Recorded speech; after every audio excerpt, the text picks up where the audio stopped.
And at one point when he gives her a break, she does a headstand inside the interrogation room. What? She was also doing weird yoga movements where she would kind of spread her legs and lean backwards on the chair. That was just another thing that she did. It was very, very strange. The list goes on, but, read the book for all of them because it is a triple X-rated journey into madness. Jane Velez-Mitchell with us today here on the program, talking about Exposed, this secret life of Jodi Arias. What was some of the first reactions that you had when this story broke and all the oddness that just went on in this case? Well, it's a very sad story because on so many levels, both families have been devastated. This young lady is above average IQ, very beautiful, could have done anything. She could have gone to Hollywood and used her pathological line skills to become a top Hollywood screenwriter. Because you could put 1,000 screenwriters in a room and lock them in there, they would not come up with some of the stuff that she came up with. Yeah. So, that's very sad. And then the sad part is Travis Alexander. He was born to drug-addicted parents who abused him, and he pulled himself up by his bootstraps and became a successful motivational speaker, and he suffered a horrible end. So on two accounts, it's just a really, really tragic story. And, I think it's really a story about borderline personality disorder. The prosecutor said Jodi's a borderline, and I absolutely agree with him. These are people, and I think when you're reading the book, you might say, do I know somebody like this? Because there are a lot of them out there who don't know where they end and you begin. And so when they see you and they see stuff that you have, they want it. And I'm not just talking about theft. I'm talking more about inserting themselves into your life and acting like you belong to them. And then when you get sick of it, they can literally try to slit your throat. Just an amazing book here. By the way, the book is going to be on sale August 26th. It's an ultimate refresher between the state versus Jodi Arias penalty phase, the retrial beginning September 8th. What do you think of the fact that she's defending herself in this whole thing? Well, just imagine what it's going to be like. Jury selection. It's going to be a circus. Sitting there, hey, have you ever heard of me? Exactly. Jodi Arias? I'm the lawyer, but I'm also the defendant in this case. It's just crazy. The whole thing is crazy, and she got her GED behind bars. This is a woman who, borderlines think they're a lot smarter than they are. That's another red flag. If you're dealing with somebody who's inserting themselves into your life, thinks everything that you own is theirs, and doesn't understand the word no, but also thinks they're a genius, that's another sign. And the audacity of her behavior to take the witness stand for 18 days with Travis Alexander's devastated family sitting right there and accuse him of being a pedophile, which is ridiculous, accuse him of beating her up, which was ridiculous, accuse him of all these things. He's not there to defend himself. Jane Velez-Mitchell with us today. Exposed, The Secret Life of Jodi Arias. It's a New York Times bestseller. Award-winning broadcast journalist joins us today here on the program. What was some of the reasons why friends begged Travis to leave Jodi? I don't want you to go into everything because we don't want to give away that part of the book, but give us a couple little tidbits here that people can read in the rest of the book. Well, at one point, Travis locked arms with this friend who happened to be female, and they were laughing, and Jodi became very upset. And so the female who talked to me said that Jodi then confronted her in the bathroom and blocked her exit with her hand and said, shaking with rage, said, I want you to know, Travis and I are an item.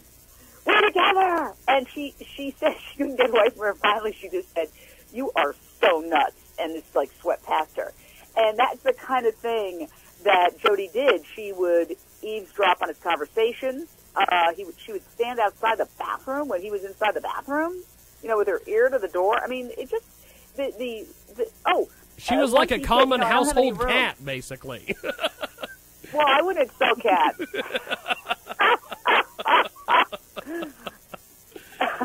Now, Jane Velez-Mitchell with us today. This great book, Exposed, The Secret Life of Jodi Arias.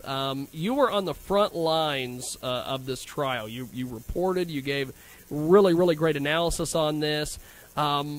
I guess a couple questions here. I know that our time is limited. Could there be a potential plea deal here, since we're entering the judgment phase, essentially?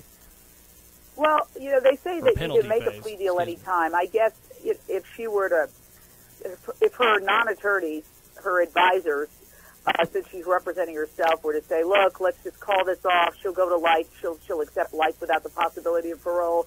There's no way you could say that couldn't happen. I don't think the judge is particularly keen on going through this all over again. I think it's very possible that the prosecutor, Juan Martinez, who did a great job of exposing her lies, could snatch defeat from the jaws of victory here, because it is harder to sentence a woman to death, especially a pretty young woman. All she needs is one guy on that panel to get a little soft for her, and that's it. It's over.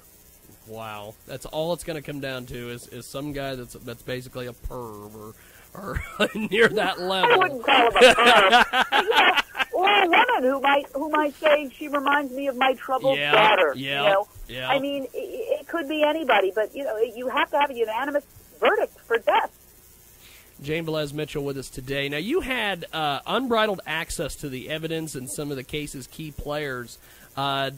This book is got a ton of information in it. What was the writing process like? How did you put all this together to get this incredible book out there?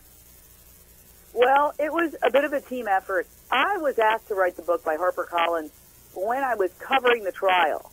And so I was outside court every day with a microphone, and believe it or not, people laughed at me. I got an old-fashioned tape recorder from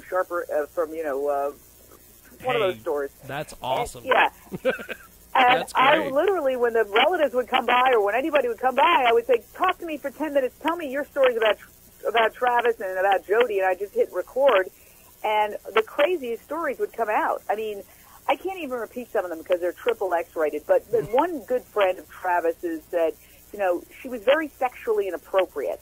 And, this case is drenched in sex because she recorded a secret sex tape between the two of them that it would make a porn star blush. It is so triple X-rated. I can't even repeat some of the details, but let's say both of them are well satisfied during the course of this conversation. Wow. And he said that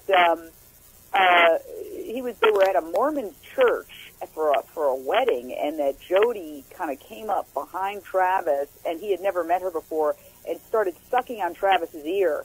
So one of the things about borderlines is that they're often hypersexual. The reason is that they don't have their own identity. That's one of the reasons why they latch on to other people.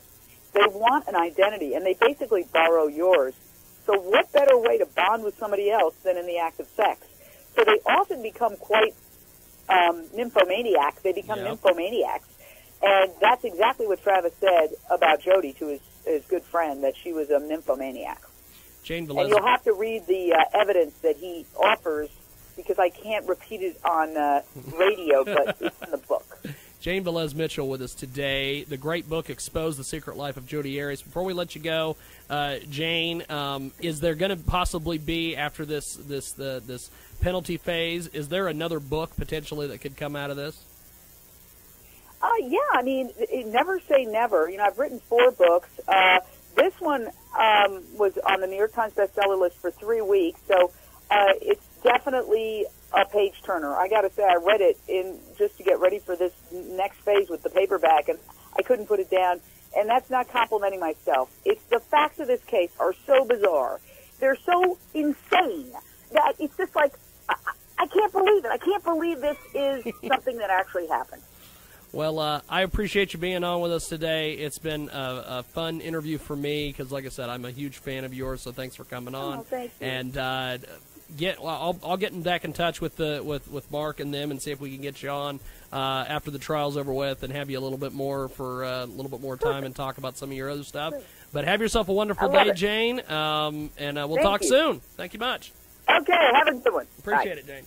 Jane Velez-Mitchell with us today here on